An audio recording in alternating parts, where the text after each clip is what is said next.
Bienvenue sur le podcast Liberté libérale. Je suis Aurélie, psychologue entrepreneur. J'ai ouvert mon cabinet en janvier 2020 et à côté de ça, comme je suis passionnée de web marketing, j'ai décidé d'aider mes collègues, thérapeutes, praticiens et professionnels de santé à développer leur activité sur le web en boostant leur visibilité. Ce podcast abordera donc les thématiques du référencement et du web marketing afin que vous puissiez vivre sereinement de votre activité. Je vous souhaite une bonne écoute. Bonjour et bienvenue dans ce tout premier épisode du podcast Liberté libérale. Alors pour me présenter, je suis Aurélie, psychologue et praticienne en hypnose. Je me suis lancée en libéral en janvier 2020 et à côté de cela, je monte une entreprise en ligne en aidant justement les professionnels de santé à lancer leur activité libérale grâce au web. J'avais envie de vous parler dans ce premier épisode de comment j'ai dépassé ma peur de me lancer en libéral, car c'est quelque chose qui, mine de rien, freine beaucoup de personnes. D'ailleurs, si vous êtes de cela, sachez que j'ai un groupe Facebook dédié en fait à tous les professionnels de santé, psychologues, diététiciens, etc. C'est vraiment un petit groupe dans lequel on échange, je propose des lives assez régulièrement pour aborder des thématiques particulières et j'ai créé ce groupe vraiment pour vous aider, en fait, vous donner des clés, des connaissances autour du web marketing, du référencement et tout ce qui peut booster votre visibilité et vous aider en fait à franchir ce pas du libéral parce que il y a encore 2 ans, quand on me demandait pourquoi tu ouvres pas ton cabinet, moi jamais de la vie c'était impensable pour moi, c'était trop risqué. C'était trop dangereux financièrement. Alors qu'est-ce qui a changé? Qu'est-ce qui s'est passé? Je vais tout vous raconter dans ce podcast-là. Et pour commencer, j'avais envie simplement de vous parler de mes études de psychologie. Donc pendant les 5 années, clairement, nos profs nous ont fait comprendre que être en libéral, c'était pas facile. La meilleure solution, c'était encore de trouver justement un job en institution, même si c'était pas simple pour autant, mais clairement, on nous vendait pas, le fait de s'installer en libéral. Donc moi, je l'avais complètement squeezé mes options et c'est clair que pour trouver un job, en CDI, ne serait-ce qu'en CDD, c'est pas évident. Donc c'est après 5 ans d'études que j'ai enfin trouvé un CDI en tant que psy et là, tout a commencé. Parce que du coup, je travaille dans une entreprise, où il y avait déjà une psychologue qui, elle, était déjà en libéral quand je suis arrivée, depuis déjà, 5 ans, il me semble et c'est vrai que, finalement, j'étais entourée, de psy et de diète, qui étaient en libéral. Donc j'ai eu cette expérience-là, ce retour en fait, plutôt positif, hein, c'était vraiment des bonnes choses qu'on m'apportait. Mais j'étais pas encore clairement dans l'optique, j'avais pas cette ouverture. C'était pas une possibilité pour moi. Mais c'est vrai qu'à force de les côtoyer, je pouvais leur poser des questions aussi directement, donc il y avait vraiment quelque chose qui commençait, à devenir, une possibilité pour moi. Et ce qui a vraiment été le déclic en fait, c'est, un petit peu la tournure que prennent les événements. Et je pense que c'est peut-être un petit peu ce qui nous fait passer en fait le cap, c'est que quand on est dans une entreprise, quand on est dans un travail en fait qui commence à ne plus nous convenir, à être même des fois à l'opposé de nos propres valeurs, où on ne se sent plus bien, on se demande: «Mais qu'est-ce que je fous là finalement?» qu'on n'a plus envie de suivre des règles qui nous paraissent complètement contre-productives, là on se dit: «Mais c'est pas possible en fait, je ne veux plus travailler dans ces conditions, je ne veux plus qu'on me dicte des règles qui n'ont aucun sens, je veux devenir mon propre patron, je veux être libre» et c'est clairement ce qui s'est passé pour moi et du coup, c'est en janvier 2020 que j'ai ouvert mon cabinet. Alors je l'ai préparé, hein, ce lancement-là, on va dire. Ça faisait 1 an que j'y pensais et pour me lancer, j'avais envie de me former à un outil supplémentaire parce que je disais: «Mais je suis juste psychologue». D'ailleurs ça choquait beaucoup, mais c'est vrai que j'avais l'impression de ne pas avoir assez d'outils, de ne pas, il me manque quelque chose pour vraiment me lancer. Donc j'ai fait une formation d'hypnose au mois de juillet, 2019 et à partir de ce moment-là, je me suis dit: «C'est en janvier 2020 que je veux ouvrir mon cabinet». Pourquoi? Bah, parce que ça a coïncidé plutôt bien avec la fin de ma formation, avec le début d'une nouvelle année et mine de rien 2020 c'est l'année de mes 30 ans donc symboliquement, j'avais envie de dire: «Bah ouais, j'ai ouvert mon cabinet avant mes 30 ans». Que voulez-vous? Voilà. Donc du coup, je me suis lancée, mais je me suis pas lancée comme ça, en quittant mon job, en risquant tout. En fait, je suis quelqu'un d'assez, stressé, enfin ce côté sécurité, j'en avais besoin et ce que j'ai fait en fait, c'est que j'ai appliqué la méthode des petits pas. C'est que plutôt que de tout quitter et de me lancer comme ça sans savoir si ça allait prendre, ni même si ça allait me plaire, parce qu'il y a cette idée-là aussi, c'est qu'on peut se faire une idée d'un job et une fois qu'on est dedans, c'est radicalement différent. Donc, est-ce que ça allait me plaire, le libéral? Bah, ça, je ne pouvais pas savoir avant d'y être confrontée. Donc du coup, j'ai réduit mon temps de travail. Je suis passée de 35 heures à 28 heures, ce qui me laissait la journée du vendredi de libre. Et c'est comme ça que je me suis lancée en libéral et que je le suis encore toujours, à 1 jour par semaine, en fait. Parce que financièrement, c'était acceptable en termes de loyer, pour le cabinet. Je me disais: «Beh, au moins, si j'ai pas de patients, je suis quand même capable d'assumer financièrement ce loyer-là, même s'il y a pas d'argent qui rentre de l'autre côté». Donc ça me sécurisait. C'était rassurant pour moi d'avoir justement, cette optique de me dire: «Au pire, c'est pas grave, je peux y arriver». Donc c'est comme ça que je me suis lancée et du coup, ça m'a permis de dépasser en fait cette fameuse peur, financière. Le fait de me former à l'hypnose, ça m'a permis d'avoir un petit peu plus de légitimité parce que mine de rien, qu'on soit psy ou pas, on est aussi confronté au manque de confiance en soi. On se demande si on va être, capable, si on va être assez bon, assez compétent. Et ça aussi, c'est des questions qui me trottaient dans la tête parce que là, bah, on est seul, hein. On est libre, mais on est seul face à nous-mêmes, finalement. Il y a personne qui nous dit quoi faire, comment le faire et quelque part, c'est ça que je recherchais aussi dans cette activité libérale. Mais pour autant, bah, on a personne sur qui se reposer, hein. On a les responsabilités à 100 sur nos épaules, donc faut pas déconner. Donc voilà. Donc ce côté légitimité, ça m'a permis aussi de le renforcer avec une formation supplémentaire. Et puis de toute façon, en tant que psy, hein, on est amené à se former constamment, hein, que ce soit à travers des formations, certifiantes ou simplement la lecture d'articles, de bouquins ou autres, c'est vraiment une formation continue, la psychologie. Et j'imagine que dans d'autres domaines, c'est pareil pour se tenir un petit peu à la page, finalement. Hem et néanmoins, il y avait quand même une dernière peur dans tout ça, bah, c'était la peur de l'échec, j'ai envie de vous dire. Et si ça marche pas? Et si j'ai personne? Et si je suis mauvaise? Et si les gens reviennent pas? Toutes ces questions-là, bah, je me les suis posées aussi de mon côté, et je me les pose encore aujourd'hui. On s'en débarrasse jamais totalement. Néanmoins, avec le temps, on prend quand même de l'assurance. On prend ses marques. On arrive justement à trouver sa place. À trouver sa place en tant que psy dans son propre cabinet et je vous avouerai que ça a mis du temps parce que entre le fait d'être là 15 jours par semaine et le confinement qui s'est ramené 3 mois après l'ouverture de mon cabinet, effectivement, ça c'est pas le meilleur démarrage, j'ai envie de vous dire. Donc du coup, il y a toujours cette peur effectivement de l'échec et d'ailleurs ça s'est ressenti aussi un petit peu dans les premiers mois de mon activité.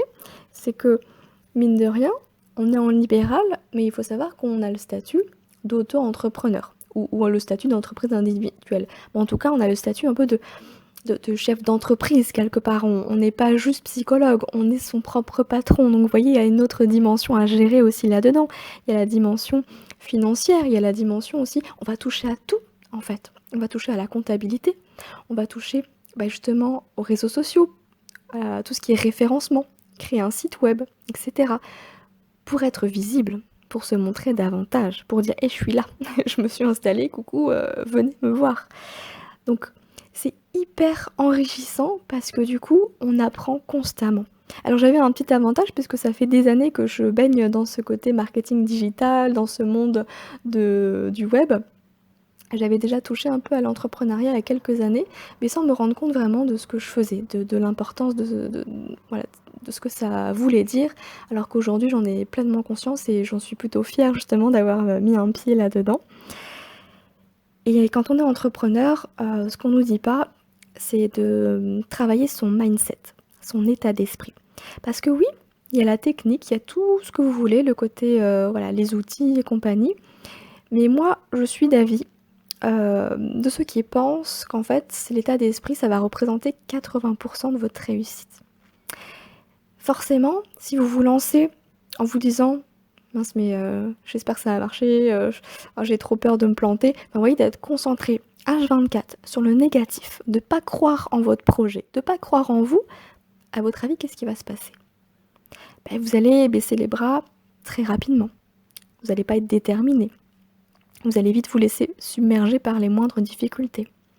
Et c'est là qu'on est un peu à l'épreuve. C'est là que notre casquette d'auto-entrepreneur, elle en prend un coup. Travailler son mindset, c'est juste essentiel à mon sens. Et quand on comprend qu'en fait, nos pensées vont nous permettre de générer nos résultats, on a tout compris. C'est là qu'on a en fait tout ce qu'il nous faut en main. On peut créer notre avenir en fonction de nos objectifs, de nos aspirations, de nos rêves. Croire que tout est possible et tu es déjà à mi-chemin. Je ne sais plus d'où vient cette citation, mais elle me parle beaucoup. Et c'est vrai que j'ai énormément travaillé sur mon état d'esprit ces derniers mois. Et ça s'est clairement ressenti sur, je dirais sur ma patientèle, sur les rendez-vous. Parce que, pour vous expliquer un petit peu, quand je me suis lancée du coup en janvier, j'avais tellement peur de pas avoir de patients, de pas être visible, que j'ai décidé de me prendre Doctolib. Il faut savoir que l'abonnement Doctolib, ça vous coûte juste un bras, c'est 129 € par mois. Et comment vous dire qu'en plus du loyer du cabinet à payer, c'est quand même pas rien et il faut l'assumer. Donc ça m'a apporté 3 patients, il me semble, le premier mois. Néanmoins, j'ai eu Doctolib pendant 3 mois, janvier, février, mars. Pendant ces 3 mois-là, les patients qui venaient via Doctolib, c'était des étudiants fauchés. C'est-à-dire que c'était vraiment des rendez-vous en une fois. C'était vraiment l'étudiant n'est pas bien du tout, donc il venait me voir, mais il pouvait pas assumer financièrement après un suivi derrière. Donc ok, je faisais mon possible pour lui donner des clés, des outils, pour gérer de son côté après coup, en restant disponible par mail ou autre, mais c'était du une fois. Il n'y avait pas vraiment de suivi sur le long terme derrière. Et je pense que je jette pas la faute à Doctolib parce que je pense qu'il y a clairement mon état d'esprit qui a joué aussi là-dedans. C'est que j'avais tellement peur de pas avoir de patients que finalement j'en avais, mais c'était pas cela que je voulais finalement. Et autre chose, quand on est en libéral, il y a aussi la question de l'argent qui est un sujet un peu sensible. On se sent pas bien en fait. On se sent pas bien de demander l'argent à la fin de la consultation. On aide les autres et on demande de l'argent. Mais pour qui on se prend, quoi? Je sais pas si vous avez ce genre de réflexion aussi, mais c'est à travailler. Parce que clairement, ça m'a joué des tours. Pour vous donner, je sais pas si vous connaissez un peu le principe de la loi de l'attraction. C'est un petit peu, on attire ce que l'on émet. En fait, nos pensées vont émettre nos pensées, nos émotions vont émettre une certaine vibration à une certaine fréquence, et du coup, ce qu'on va renvoyer à l'univers, l'univers va nous le renvoyer. C'est-à-dire que si on est toujours dans la plainte, qu'on n'est pas bien, on est focalisé sur ce qui va pas, sur nos problèmes, nos pensées négatives, on va avoir que des problèmes dans notre vie. Et c'est là où c'est intéressant. C'est là où, au lieu de voir des problèmes, nous, on va voir des opportunités. C'est pas un problème, c'est juste un obstacle à franchir. Mais on peut y arriver. Et quand on tourne justement sa pensée sur le positif, sur ce qu'on peut faire pour dépasser tout ça, quel apprentissage j'en retire, il n'y a pas d'échec, il n'y a que des apprentissages, là, ça ouvre le champ des possibilités. Et là, vous allez vraiment attirer à vous ce dont vous souhaitez. Parce que ce qui s'est passé pendant les premiers mois, c'est que j'ai gagné de l'argent, effectivement, avec ces rendez-vous, pile assez et encore pour rentabiliser le loyer du cabinet et Doctolib. Mais comme j'étais pas à l'aise avec ça, je me suis pris une contravention. Ouais, un PV. Alors, vous pouvez vous dire, c'est de ma faute, j'avais qu'à faire gaffe. On est d'accord. Mais mine de rien, je pense que derrière tout ça, il y a aussi autre chose à retirer, c'est que ça se sentait que j'étais pas à l'aise. J'étais pas au clair avec tout ça, et du coup, j'avais de l'argent, mais comme j'étais pas à l'aise avec ça, on me l'a repris, tout simplement. Je sais pas si ça parlera à tout le monde. Cet aspect-là, mais je vous expose juste comment moi j'ai vécu les choses et peut-être de vous ouvrir à une autre possibilité que vous n'avez peut-être jamais envisagée pour travailler votre état d'esprit. Je vous conseille d'ailleurs le film Le Secret sur Netflix qui vous aidera justement à éveiller votre conscience là-dessus.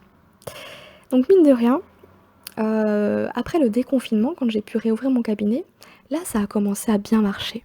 Ça a commencé à bien marcher alors que j'avais laissé tomber Doctolib. J'avais rien. J'avais juste fait un tout petit peu de publicité sur Google Ads, parce que j'avais eu un avoir publicitaire, mais même les gens venaient pas forcément via la pub. Donc du coup, ce que j'avais construit autour de la création de contenu sur les réseaux sociaux, sur mon blog, etc., même sur YouTube, bah, ça a attiré les bonnes personnes.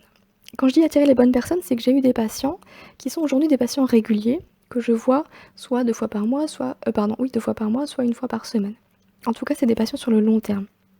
Et en plus de ça, c'est que c'est des patients que j'ai plaisir à accompagner parce que leur problématique, on va dire, me parle. C'est en accord. Je peux les aider, vous voyez.